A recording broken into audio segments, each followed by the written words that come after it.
எல்லா கட்சிகளுக்கும் யாராவது ஒருவராவது பேசுகிற பேச்சில் அடிக்கடி அந்த கட்சிக்கு சர்ச்சையை உருவாக்கும்படியானவர்கள் இருக்கத்தான் செய்கிறார்கள். அப்படி பேசி சர்ச்சையை உருவாக்கியவர்கள் அனுபவம் இல்லாத அரசியல்வாதிகள் என்றால் கூட பரவாயில்லை. ஆனால் முன்னாள் அமைச்சர், மாநிலங்களவை உறுப்பினர் என இன்றைய அதிமுகவின் வட மாவட்டங்களின் முகமாக இருக்கும் சி.வி. சண்முகம் அண்மையில் நடைபெற்ற கட்சி நிகழ்ச்சியில் பிரபல நடிகை குறித்து மோசமாக பேசினார்.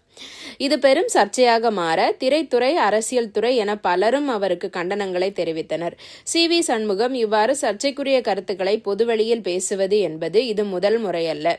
இது தொடர்ந்து நடைபெற்று கொண்டேதான் இருக்கிறது. ஆனால் அவர் மீது கட்சி எந்தவிதமான ஒழுங்கு நடவடிக்கையும் எடுக்காமல் உள்ளதே என்று பலரும் ஆதங்கப்பட்டு வருகிறார்கள்.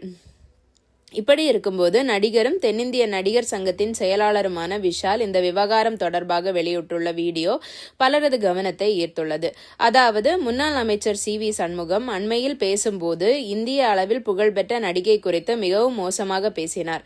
அவர் பேசிய மோசமான பேச்சுக்கு பலரும் கண்டனம் தெரிவித்தனர். கண்டனத்திற்குரிய பேச்சுதான் அவருடையது. அதே நேரத்தில் நடிகர் சங்கத்தின் சார்பில் இருந்து நாங்கள் கண்டனத்தை வெளிப்படுத்தினோம்.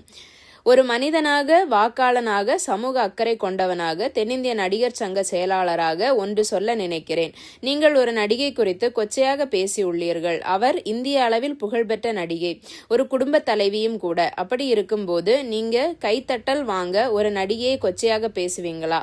ஒரு நலத்திட்டத்தை அறிவித்து கைத்தட்டல் வாங்குங்க. நான் இப்படி பேசுவதை நீங்க பாப்பீங்க என்று நினைக்கிறேன். நீங்கள் பதில் சொல்ல வேண்டும் என்று நினைக்கிறேன். அம்மா அவர்களின் ஆட்சியில் நீங்கள் சிறைத்துறைக்கு அமைச்சராக இருந்துள்ளீர்கள். அம்மா அவர்களின் ஆட்சியில் பெண்களுக்கு பாதுகாப்பு மட்டுமல்ல, மரியாதையும் இருந்தது. நீங்கள் பயன்படுத்திய வார்த்தைகளால் உங்களுடைய மரியாதையை கெடுத்து கொள்ளாதீர்கள். பெண்களுக்கு மதிப்பு அளிப்பது என்பது கடமை அல்ல, அது நமது இயல்பிலேயே இருக்க வேண்டும். எங்கள் துறை சார்ந்த பெண்களை விமர்சிப்பதை பார்த்து கொண்டு எங்களாலும் அமைதியா இருக்க முடியாது. அதற்காக தான் இந்த பதிவு. இந்த பெண் குறித்து நீங்கள் அவதூறாக, மரியாதை குறைவாக பேசியிருந்தாலும் நான் அதை கண்டித்திருப்பேன் என்று அந்த வீடியோவில் பேசியுள்ளார். இவரது இந்த பேச்சு பலரது கவனத்தை ஈர்த்துள்ளது. இது பத்தி உங்க கருத்து என்ன அப்படிங்கறத கமெண்ட் செக்ஷன்ல சொல்லுங்க. நன்றி.